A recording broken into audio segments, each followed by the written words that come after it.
details of the second tranche of the Paris Club refund to state as governors at the moment are demanding the third tranche. Well, the question at this time is that our state insolvent?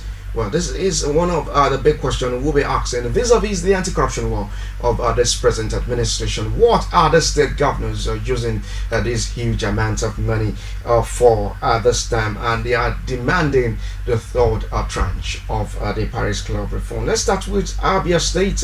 What was released at the second tranche? We have it there, 5 billion, Adamawa 6 billion, Akwa Ibom about 10 billion naira.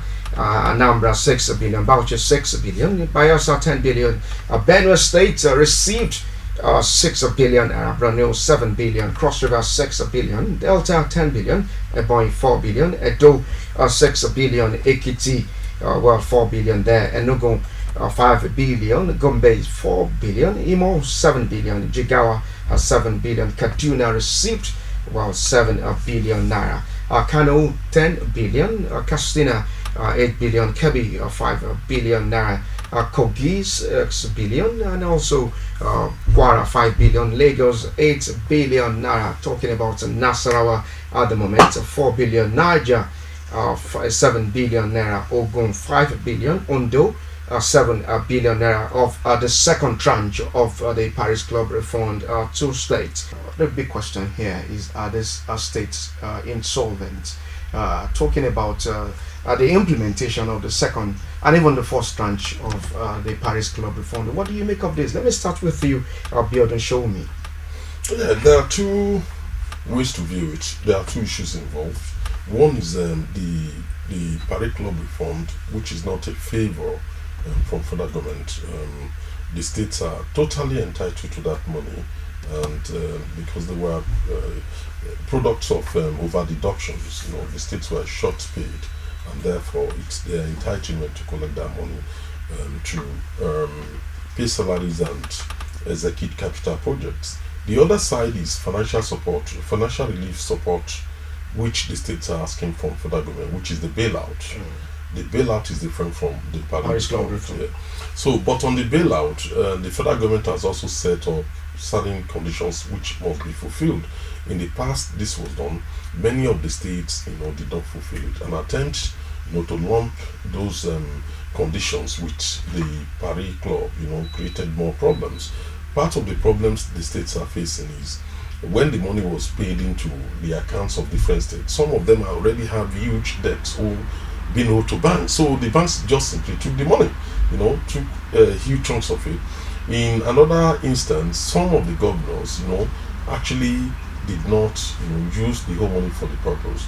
There's a particular case in Southwest here, a state that got 34 billion, spent 18 billion out of it to reduce salaries, up to the point of paying people half salaries, and is still retaining 16 billion.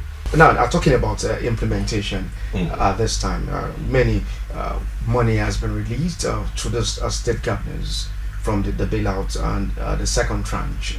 Well, we still have some of the states who are still owing workers at the moment. I'm not going to throw the question to you. I'm going to put that to Oladotun. What do you make of all of this? As the question is, are our states still insolvent? Because these are many issues on the ground. We open the phone lines now. You hear people complaining that, well, they're still owing us 6 or 5 a month. At the moment, these governors are demanding the third tranche of the Paris Club reform. In as much as we are having these arrays of problems, we should be thinking about the solutions. Except we have a well organized system that monitors how fundings are being utilized. Maybe how our fundings have been well audited, how our governments are well audited, and whatever fund they collect.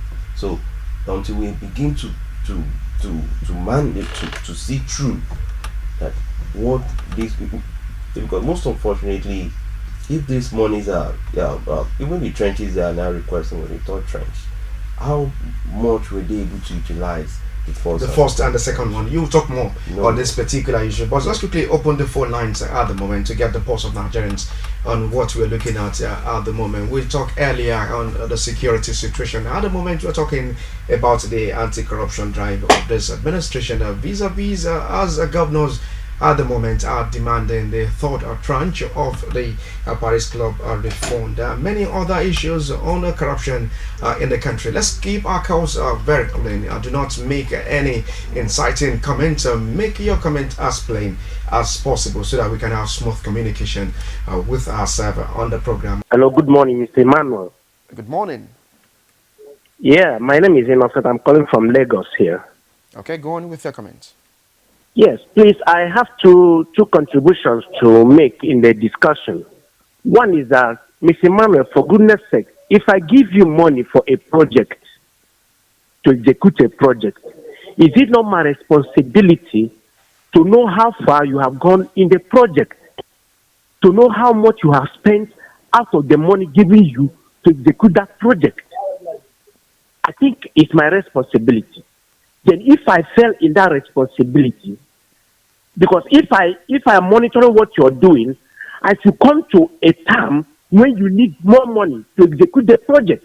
But if I don't monitor, what I mean, how do I account for the money that has been given to you?